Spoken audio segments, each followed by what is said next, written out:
Let me know what you got, and I can answer all of those when we get through this. So what we are seeing with Africa is that it is a huge geographically diverse continent. So you can compare it here to the size of Europe. The Belgian Congo, for instance, is basically the size of Western Europe. So it's got this desert area here, rainforest here. The diversity means that uniting large areas is going to be a challenge. And so the combination of the geography and the impact on agriculture means that we don't see large empires there quite so early. So the exception to this is in North Africa. And so I'll start with that. So if we go to North Africa and kind of go back to the classical period as a way of getting our bearings, then we can see here the religions that would have made their way by 750, slightly after the classical era. But it gives you an idea of the practice of Christianity in this area.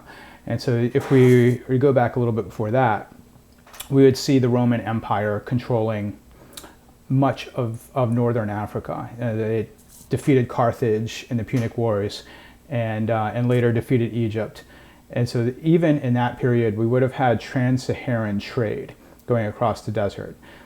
Camels seem to have been introduced to the Sahara region right around zero. And so we want to kind of use that as a starting point. In essays, sometimes students get confused and talk about the trans-Saharan trade as having developed only after the spread of Islam. This is not the case. So we've got this early starting period, so you can kind of ballpark this. Right around zero, you have the Roman Empire. We have some trans-Saharan trade, but it is not nearly as sophisticated or as intense as it will be later on. We have the adoption of Christianity in certain areas, so Egypt, which would have been part of both the Roman and then the Eastern Roman Empire, the Byzantine Empire, would have had a version of Christianity called Coptic Christianity. So the next thing we're looking at here is the migration of people from around this area in central Western Africa to Eastern and eventually Southern Africa. And so these are the Bantu migrations.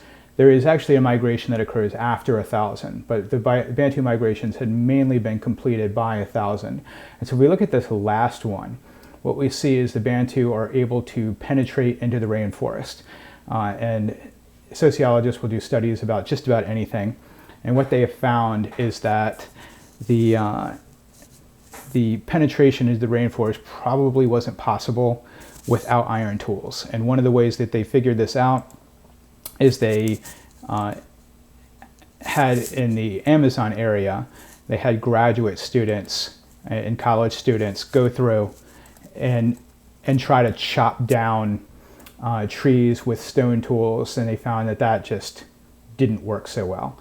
And so they must have had iron. And so they seem to have developed iron independently. They developed agriculture independently, and they bring those two concepts to that area of Africa. And so that is an area that is outside of the trading system for the most part. Eventually this will be connected. This area here, though, will only be indirectly connected to the trading system. All right, so then that gives us our starting point. By the time we get to the beginning of the post-classical era, there's already been a spread of Christianity to North Africa and to parts of Eastern Africa. There's been this diffusion of Bantu-speaking people throughout Central and Southern Africa. And so that brings us to the post-classical era. So now looking at the period after 600. And so you're going to kind of fast forward through 600 to 1200 and then focus mostly on 1200 and afterwards. All right.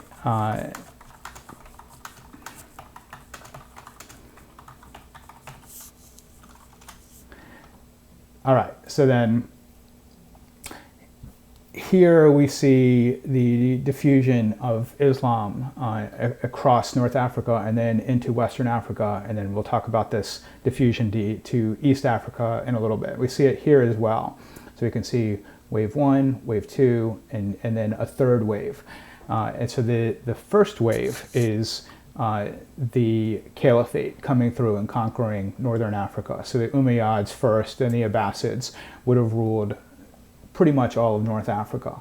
And so that brings in Arab influence. We know that this empire was a hub of trade during the post-classical era. And so that means that not only are Middle Eastern goods making their way to North Africa and then West Africa, but so are Indian cottons and Chinese silk and porcelain and all the rest of it. And so we had trans-Saharan trade before, but now we see the intensification of trans-Saharan trade. So one cause of that is the creation of an Islamic empire. Another cause is the diffusion of camels that we talked about already, and certain technologies associated with camels, like the camel saddle and caravanning concepts would also have made their way. And so that is why we have these waves as the technology moves across. And as camels move across, we have greater and greater trans-Saharan trade. So in this area, there are huge salt deposits. You can actually cut out slabs of salt. These are like salt bricks. And in this area, there's not a lot of salt, but there's a lot of gold. And so the trans-Saharan trade is often referred to as that gold salt trade, which we'll come back to in a minute. But the intensification of trade means that there's this intensification of Arab influence. The Arabs are the ones carrying the trade for the most part, and they're bringing with them their ideas. So sometimes students will say things like the Arabs traded religion. Well, that's not so. What happens is people will realize that these people are successful, these Arab Muslim merchants, and so they adopt the religion for that reason. We've talked about how Islam actually makes it easier to trade because Islam starts with Muhammad being the political and religious leader, so there are lots of rules governing trade. And so becoming a Muslim is going to make it easier for West African merchants to trade.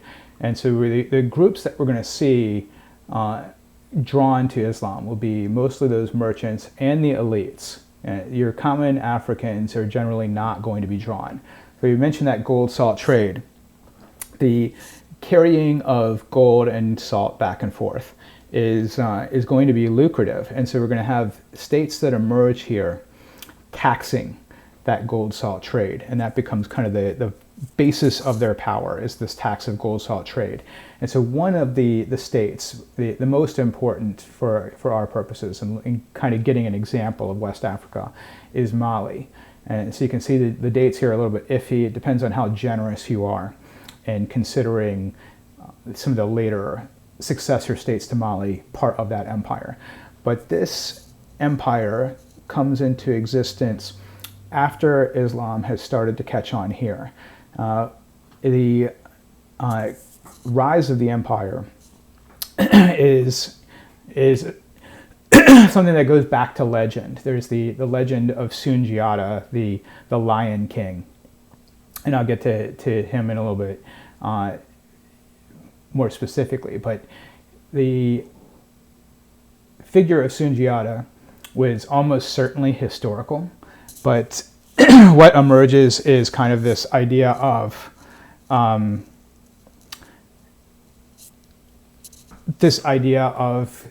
Sundiata being larger than life. And so the legends go more something along these lines. You have this prophecy around Sundiata. So Sundiata, according to the legends, was born to a woman who was known as the Buffalo Woman. And depending on which legend you're looking at, she was either the incarnation of some kind of buffalo spirit or just an exceptionally ugly woman. And so this king marries her because there's a prophecy that if he marries her, then he will give birth to a great conqueror, and that's Sundiata. Well, when Sundiata is born, he apparently has super strong arms but weak legs. He doesn't walk until the age of 7.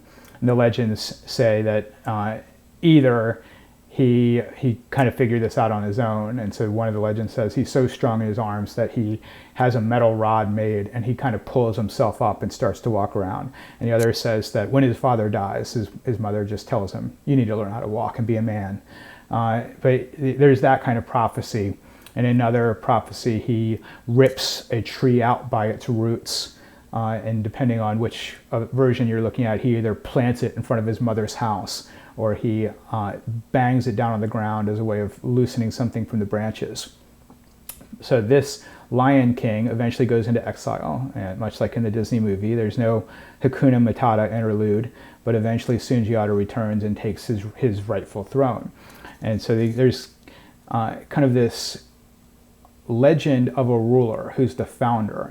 It gives more legitimacy to the state when you're saying that the state is formed as a result of this prophecy, as a result of these legends. And this is something that has not gone away. I mean, think about, we've talked about this, think about all the legends connected to George Washington and how George Washington has become larger than life as the founder of the country, and almost not like a human. And he's honest all the time, that kind of thing. All right, so we have this gold salt trade now intensifying, trading cities emerging like Timbuktu. And so what we'll have here are travelers from faraway places. And so Ibn Battuta comes from modern day Morocco, is one of these travelers. He's kind of the Muslim version of Marco Polo. He illustrates just how easy it is to get around the trading system at this point.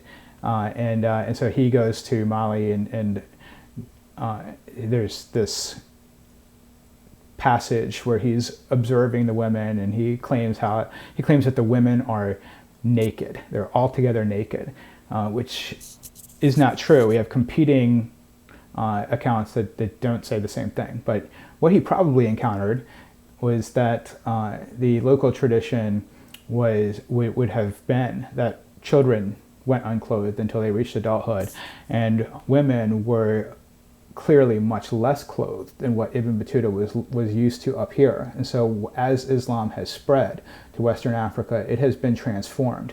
And so he notes that there are some parallels to the practice of Islam in the area that he comes from and here. But what we're seeing is this transfer of culture as a result of trade, as a result of the empire that's up here to the north. And this clearly religion, but it is also going to be things like the learning of the Islamic world, the idea that your religious centers would also be centers of learning, kind of an imitation of the House of Wisdom in Baghdad, set up in Timbuktu. And so there is this transfer of language, this transfer of religion, this transfer of learning to West Africa, and vice versa. All right, so I give you a chance just to look at this. And if you're watching this later, you can just pause and take a look. So the passage here, we can see, comes a little bit later. And so hopefully it is actually clear enough to read. And the encoding of this makes everything a little bit fuzzy. So here we have a figure who is from Morocco, similar to what we saw with Ibn Battuta, writing in the early modern period, so a little bit later on, but he gives us an idea of what Mali and Timbuktu would have been like in the post-classical period, blurring into the early modern period. And so this is, again, an outside observer giving us an idea of what we're looking at here. And so you can see that he is praising the people of Mali, that they are the most intelligent of all the sub-Saharan Africans in his mind, and that seems to have been connected to the fact that they were the first to embrace the law of Muhammad, in other words, Islam. And then he looks at Timbuktu. So some of the things strike him as different. The cottages are built of mud and covered with thatch, but he also comments on the wealth. And so what we see by this time is European cloth is showing up there. And we have many shops of artisans and merchants, and they're weaving things, so they're manufacturing goods. So it's not just gold and salt. It talks about how salt is scarce, and so as a result, it can be sold for a boatload of money. And so we get down here, and he talks about the wealth of the ruler of Timbuktu.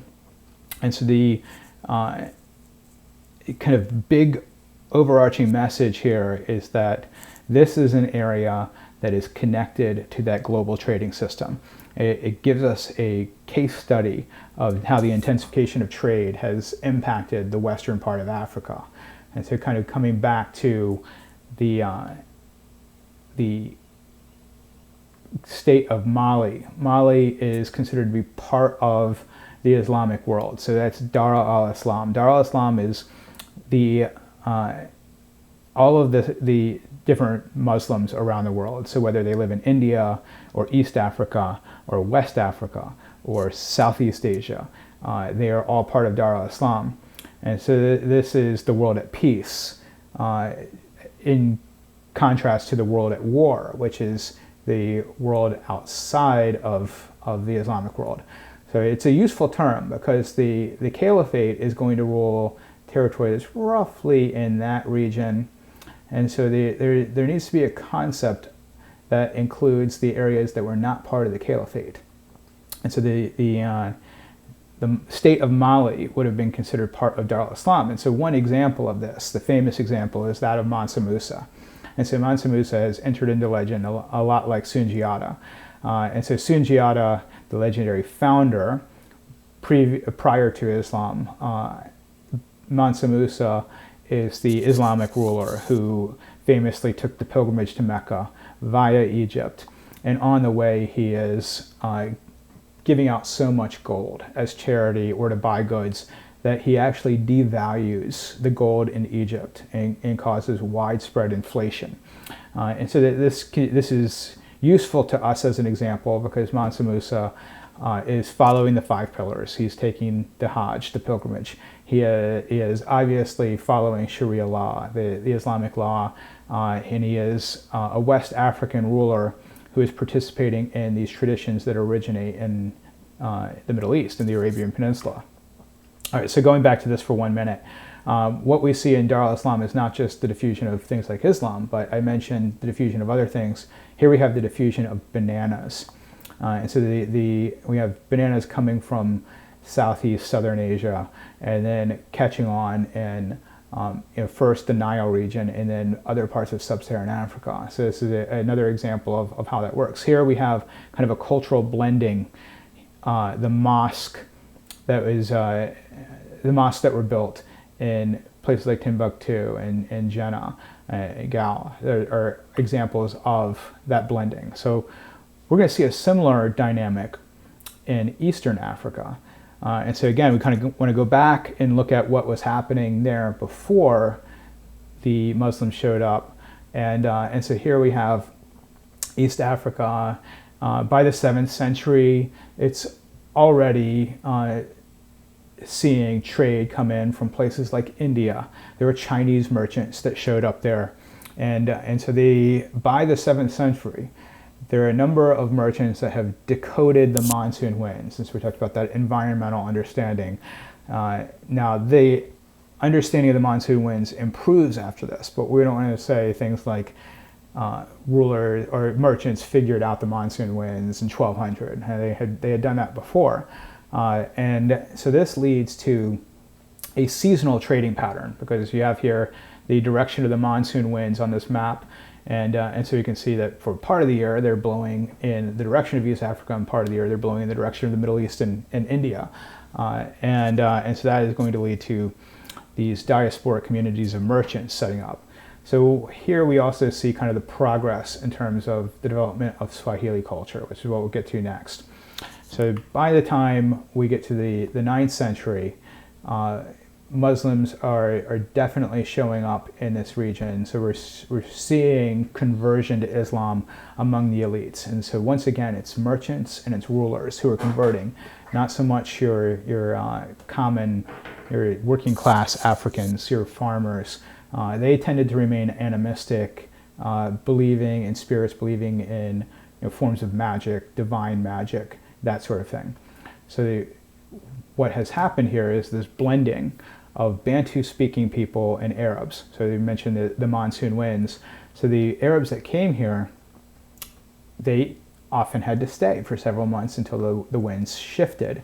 Some of those Arabs just stayed. They didn't go back at all. Some of the Arabs we know established families in East Africa and had families back in Arabia.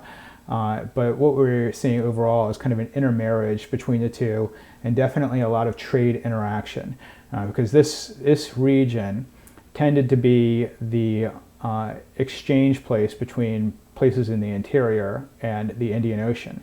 So the Indian Ocean trading system, by the time we get to 1200, is a vibrant trading system. We could claim that it was the main trading system in the world by this time. And so what emerges then are cities as centers of trade. So unlike West Africa, where we see larger empires emerge, what we have in East Africa, the Swahili coast, would be city-states. And those city-states could be ruled by people who take Islamic titles like Sultan. We see that in Kilwa. Or we could see more traditional titles remain in those areas. And so the cities then are going to be kind of this melting pot of culture, where we have Arab culture and Bantu culture mixing together. And there are going to be some modifications to religion that take place there. The form of Islam that was practiced in the Middle East tended to be far more patriarchal than Islam as it was practiced either on the Swahili coast or in West Africa. So different practices as Islam spreads. And so we want to understand kind of big picture is that religions always transform as they spread. So I mentioned these diasporic communities.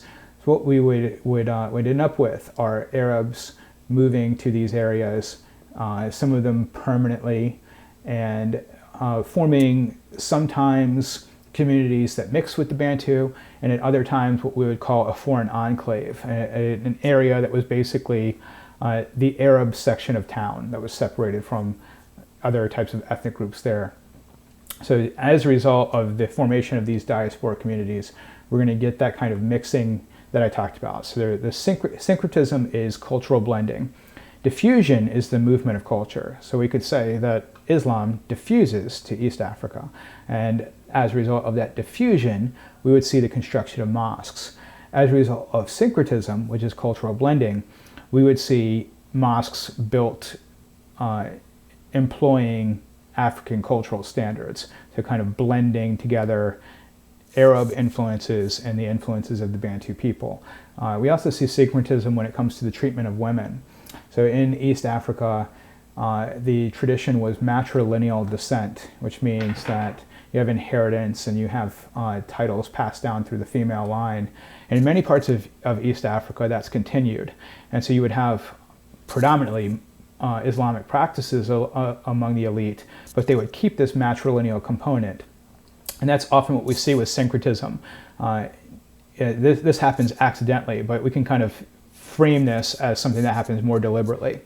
Whenever you change your culture, there are parts of your culture that you want to keep, and there are parts of culture that you're willing to change. And so in the case of Africa, in East Africa, they were willing to change some of their religious beliefs, their overall beliefs maybe about God. And then they were unwilling to change maybe some of their social practices. And so that's why we continue to see, for instance, what we call something like a bride price or bride gift. The male, in this case, had to give the wife's family some kind of form of wealth. And so in the interior, that might be cattle. And here it might be more like luxury goods. And so that shows the higher status of women. There were, when the Portuguese show up, female sultans in some of these city-states. And so that, again, shows the relative importance of women compared to men. So while women did lose status as a result of the spread of Islam, we have that kind of blending that takes place. All right, so now let's look at the central southern part of Africa. And so you can see here that Islam does not reach those areas. And so this tells us that for a variety of reasons, these areas are largely outside of the trading system. And so the bad news in the long run is going to be that these areas aren't receiving the same kinds of intellectual transfers as areas here. And so the Europeans are a great example of how this works. In 1200, the Europeans were far behind the Middle Eastern and South Asian states in terms of technology and sophistication of their government. And as a result of the intellectual transfers coming across the trading lines by 1450, they are, militarily at least, on the same level, and they're able to do things like send expeditions across an ocean. And so the areas that are outside of that trading system then are going to be at a tremendous disadvantage over the long haul. So two of these states we're looking at here. So one over here is the Kingdom of Congo, which was one of those Bantu societies that had brought with them iron. And then in the area down here, Great Zimbabwe, we can see the citadel up here. That is an area that was trading with the coast, but it is kind of like a step removed from the overall trading system. And so while Zimbabwe was providing some luxury goods that were desired outside of Africa, like ivory, you don't have a lot of direct interaction. And a lot of this is geographic. It's just not easy to get from the coast to the interior. A lot of the rivers of Africa are not navigable past a certain point. And so the Nile River is an example of this. It's not a coincidence that we see most of these cities up here, and then down here where we have the Niger River. It's difficult to sail past this point in the Nile River because of the rapids. And the same thing is true of the Congo River here. And so these societies then are developing kingdoms. Those kingdoms are regionally powerful. But as time goes on and military technology is advancing more rapidly, they're going to be increasingly at a disadvantage when outside societies show up. What we would see in these regions is the practice of slavery already. Slavery traditionally was something that happened when one group was conquered by another, or somebody fell into debt. It was not what we call chattel slavery, which is property slavery. Slaves were typically were often freed voluntarily, which is called manumission, and they could become part of a lineage, and so they could become part of some other family. And so in the Indian Ocean in particular, we would already have a slave trade going on, and we're not really sure how far in the past this goes. Definitely, the societies up here have been practicing slavery for a long, long time. And so there's this one theory, this historical theory, that the Arabs, the Muslims, brought slavery. We don't really know that for sure. So let's jump to the early modern period, where slavery is going to take center stage in the story. And we'll see that there are other elements of African history at this point. So the reason we say this is that slavery is changed at this point, and it's no longer mainly a product of conquest or becoming indebted or something like that. It becomes increasingly a product of race. And so you see the emergence by the 1500s of race-based slavery. And so the Europeans are developing forms of racism that justify the enslavement of non-Europeans, of people of color. And so that includes Western and Central Africans. And so if we kind of zoom in here, one of the things to note are all of these different groups. And so I'll sometimes have students say things like Africans enslaved Africans, which is lazy and sloppy, right? These are lots of different societies. It's like saying World War II is Europe fighting Europe. Some of these societies were predatory societies. They preyed on other weaker societies and benefited as a result. And the Kingdom of the Congo is one of those. The Kingdom of the Congo had long been using iron as a way of conquering and enslaving other people. And so now, as a result of the Portuguese showing up, they're going to have access to gunpowder technology. And so the Portuguese are going to trade, and this is a simplification, but guns for slaves, which gives the Congo more guns, which they can use to conquer other people and get more slaves. They can then take their slaves and trade them for more guns, and the additional guns enable them to conquer more slaves, or conquer more people and take more slaves. And so this is the cycle of violence that emerges. And so that's inspired by what's happening over here. So in the Americas, remember Columbus sails the ocean blue in 1492. We don't have any of these developments in Africa until that occurs. In the Americas, the Spanish had hoped to find a route to India. And so when they get there, they didn't get to India. They don't have Chinese silk. They don't have spices. They don't have all of the things they were hoping to get out of China and Japan and India. And what they do have is the capacity to grow cash crops. And the major cash crop is sugar.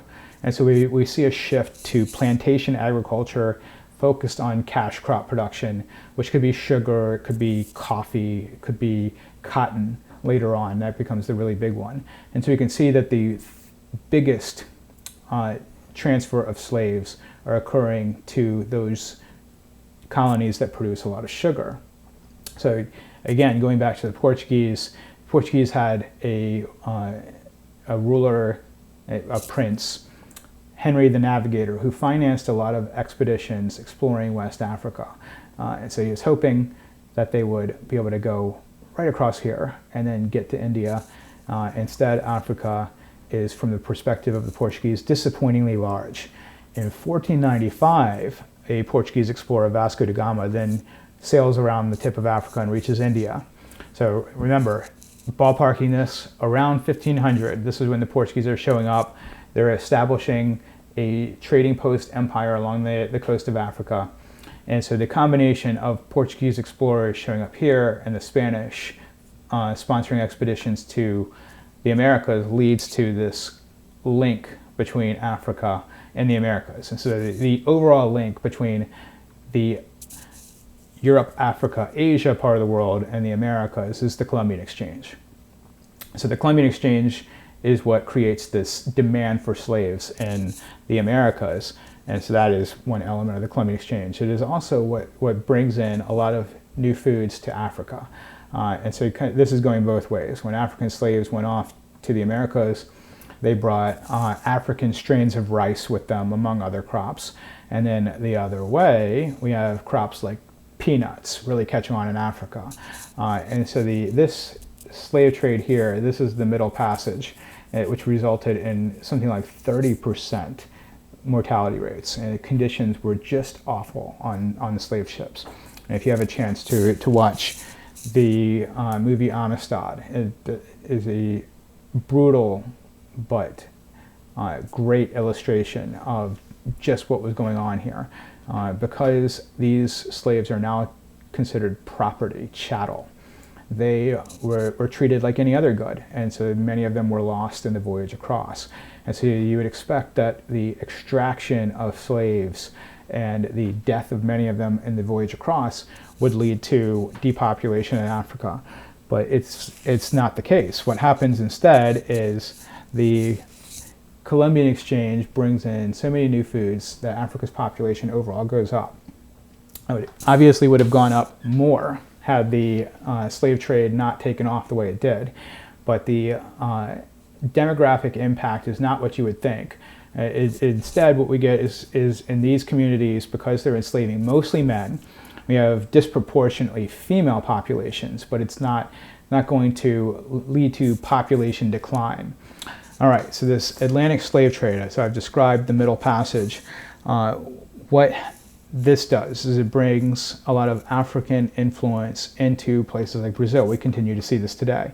And so African religious rituals will influence the practice of Christianity in some areas like Haiti, where Vodun continues to be practiced. We have a West African religion basically carried intact. And so again, what we're going to look at here is the interaction between Europeans and some of the societies here. So we have the Kingdom of Congo, which we talked about already. Ashanti is another society that is going to become stronger as a result of the Atlantic slave trade. And so just as we would see, in Europe, Germany eventually becomes what we would call a predatory society, especially under the Nazis in the 1930s, and they're conquering other places and taking things from weaker people. This is the role that the Kingdom of the Congo was playing for many of the people around it. And so transformation here, not that the creation of slavery, but the creation of a new race-based form of slavery, is definitely something we don't, at least don't have firm evidence of. So I mentioned the demographic changes. Overall population is on the rise as a result of the Columbian Exchange, although you have this distortion of population that occurs on the western part of Africa, where you have more women than men. And so the states that are going to benefit more than others will be the Kingdom of Congo, which has a strong relationship with the Portuguese. And then we have societies like Ashanti, which are going to benefit as well. And so the trap here is, well, what if you don't want to trade slaves with the Portuguese? Well, that means that these societies that do, like the Congo, and they obtain guns, are increasingly strengthened at your expense. And so that's the trap. You more or less have to do this. And so that has led to a lot of questions about responsibility, because of course the Europeans would have loved at that point to have passed off the responsibilities to the African societies. And so what we see is it's a complicated situation. Before I get into the age of imperialism, one thing about East Africa. So in East Africa, kind of as part of a chain reaction, we would have seen an intensification of slavery as well. And a lot of this slavery in East Africa would have been carried by Arabs still. So that traditional slavery in the eastern part is going to continue. So moving on to the modern era. So what we want to see here is that while this we can refer to as the age of imperialism, what students tend to think of with imperialism is what happens at the period closer to 1900. And so this is the map of Africa as late as 1870, right? So if we are looking at this map, we see that the colonies that were established in the early modern period are still the main colonies that the Europeans have. They're coastal colonies. The Portuguese still have a lot of territory. The Spanish have territory. We're not yet to that second wave of imperialism. We're going to get there. So we have a lot of British influence in Egypt, but this area here is still part of the Ottoman Empire. In the 1830s, the French are going to begin to take over Algeria, so that's slightly before what we're seeing here. This is the map of Africa in 1914. This is where we're going to end up.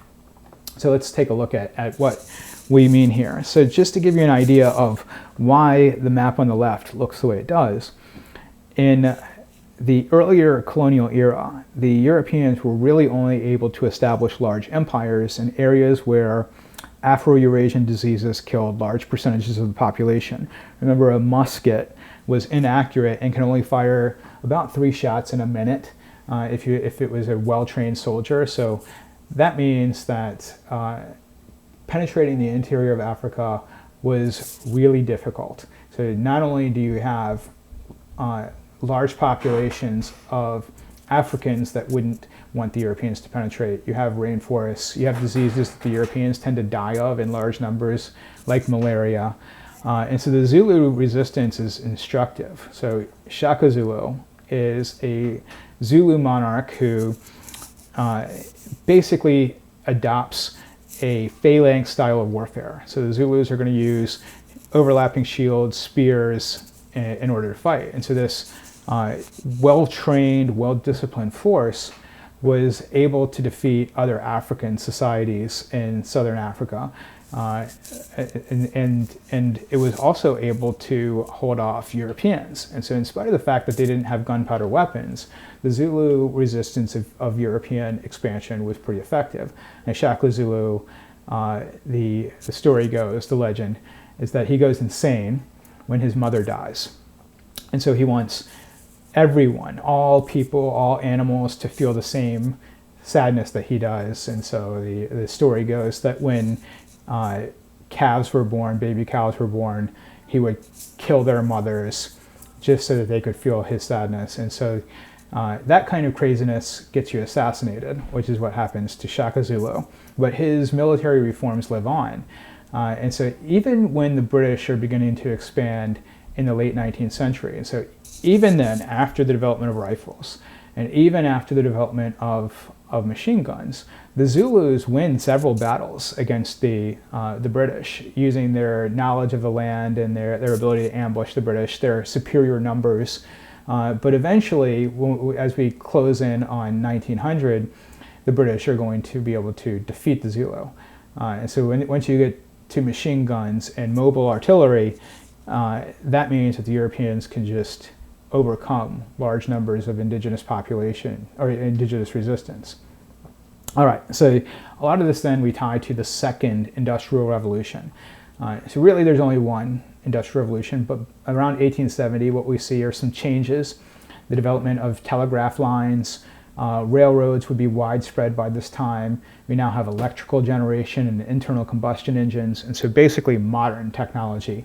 And so by 1870 what we're saying is the communication and transportation links are so sophisticated that small numbers of Europeans are going to be able to take over and then rule large numbers of indigenous populations in places like Africa or South and Southeast Asia. And so it's the Second Industrial Revolution that gives the Europeans the ability to overcome those indigenous resistors. It also is what gives the Europeans the incentive to take over more territory. Because now the Europeans need all kinds of raw materials that they would not have needed before. So copper becomes really valuable and had not been valuable for centuries and centuries because you need it for electrical wiring.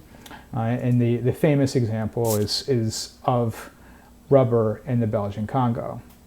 And so this is a great example of how capitalism can work on a global scale, because the Europeans want more and more rubber because there's a high demand for bicycles. There's a bicycle craze that occurs. And so the European investors begin to look for a cheap source of rubber, and one source is the Congo, where you have these vines that can be cut open. And so this is a really difficult endeavor, getting the rubber out of the Belgian Congo, out of the rainforest, because you have to climb the trees. They wouldn't allow the rubber harvesters to just cut the vine. And then you had to somehow get the rubber intact. And so what the collectors would do is they would ooze the sap over their arms and their legs and just peel it off. It kind of has the same effect as waxing yourself, right? It just rips all the hair out. And so that is a product that becomes in high demand as a result of the Second Industrial Revolution. It's going to lead to European expansion in an area that the Europeans really would not have been interested in before. And so we call this division of Africa by the Europeans from about 1880 through World War I, the Scramble for Africa. So the Scramble for Africa results in virtually all of Africa falling under European rule. Ethiopia is the only truly independent state. By the time we get to 1914, they were able to fight off the Italians who took over Somaliland down here. And so the Italians had tried to launch an attack here.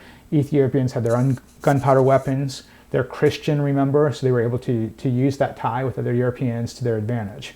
But otherwise, we have the French creating a large West African empire. We talked about the Belgians in the Congo. Here are the British, who almost connect the north to the south. And you can see the Germans kind of get in late, and they get what they consider to be the scraps, and not their fair share of the European empires. And so the Europeans would have thought we deserve to have this empire, mainly as a result of racism. And so the most virulent form of racism is social Darwinism. Remember, this is a misapplication of the ideas of Charles Darwin. It's what we call pseudoscience. It's a racist idea that's dressed up in scientific language. And so you can't get to social Darwinism until you have Darwin. So this is something we see in the late 19th century. So the social Darwinists would have argued that European industrialization proved that Europeans were a superior race to other races, and these other races were in some way or another only meant to serve Europeans. And so later on, we're going to see kind of the final outcome of this idea with Hitler's actions in Europe with the Holocaust. So the social Darwinists then conveniently ignoring the fact that Europeans got much of their technology from non-Europeans. The foundation of the Industrial Revolution built on that exchange that I talked about earlier. But they're using this as a way of justifying the actions in the Congo. The social Darwinists are claiming essentially that non-Europeans are less than human. All right, now that's one of several justifications. There would also be the racist, but not as strongly so, idea of the white man's burden, that the European culture is superior, and so they're bringing their culture to people they conquer. And so that's the attitude we more or less would have seen in Algeria. So remember, the French had started taking over Algeria in the earlier part of the 19th century, and then they take over the entire thing. Now, Algeria was a settler colony. What we mean by that is that large numbers of French settlers are going to come into Algeria. And there was such a French presence in Algeria that the French considered this to be part of France. It was divided up into departments, just like France is. And so that's what we mean by a settler colony. The United States is an example of an earlier settler colony. And the earlier settler colonies, the Europeans pretty much wiped out the indigenous population, were able to displace the culture of the earlier groups and impose their own culture. In Algeria, the indigenous population is going to survive. They're going to have the same resistance to European diseases and African diseases and Asian diseases that the French do. So you're going to have more of a sharing of culture there. And so the French, again, saw themselves as being culturally superior. If they forced the Algerians to learn French culture and to use French technology, they would improve the Algerian experience. And there is at least some truth to this, right? French did set up hospitals and did bring European medicine, but that was mainly so that the French could more easily extract wealth from Algeria. And so the colonies in this period are the same as the colonies before. They exist to serve the needs of the mother country, the metropole. They're providing the raw materials and buying the manufactured goods that the metropole needs from them. And so we see a good deal of economic imperialism during this time. And so the Belgians, for instance, established a company that was extracting the rubber from the Congo. And so the economic imperialism goes something like this. We have Europeans who are trying to get these raw materials as cheaply as possible. So just like a European factory owner back in Europe in the early 19th century forced his workers to work 12 to 14 hours a day, 6 days a week for low pay, the Europeans were trying to find labor in the broader world that could be forced to work long hours for low pay as well. And that would enable Europeans to acquire goods as cheaply as possible. So I mentioned bicycles. And this is often how this kind of consumerism works. It was a high demand for bicycles here that led to economic imperialism here. In the same way that we would see today a high demand for iPhones in the United States, leading to poor working conditions for people in Chinese factories. And it's that same kind of economic imperialism. And so more than in the earlier version of imperialism, we see European transnational companies playing a big role in this. And so we have this area here called Southern Rhodesia, and here's Northern Rhodesia, right by the Union of South Africa. Well, this is named after a British businessman, Rhodes, who was able to convince the British government to expand in these areas, mainly due to his investment ideas. He wanted to build a railway that went all the way from the north to the south. So the exploitation then of people here, the racism of Europeans in these areas is going to produce a backlash. And so what we would see by the time we get to the late 19th century is the growth of nationalism. So remember, nationalism isn't necessarily the same thing as patriotism. It is the belief that you as a group of people have a common bond.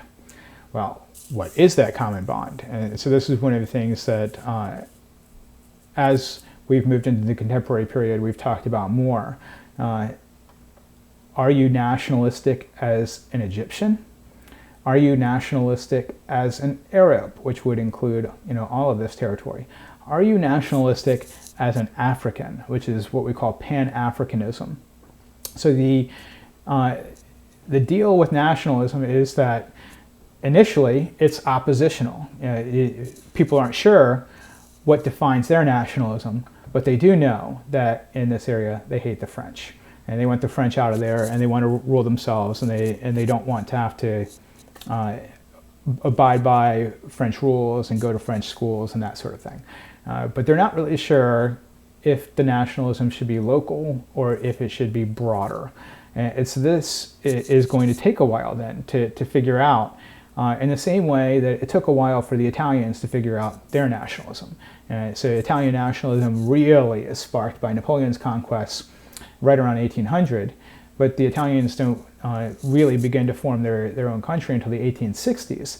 So we're talking about 6 decades.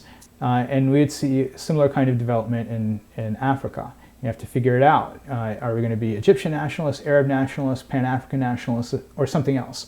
And so eventually they settle on Egyptian nationalism. And so it's going to take a while, because you have to start writing in Egyptian, and you have to get people to take pride in Egyptian, and you have to collect stories that are Egyptian, and you have to write histories of Egypt that show the greatness of being an Egyptian.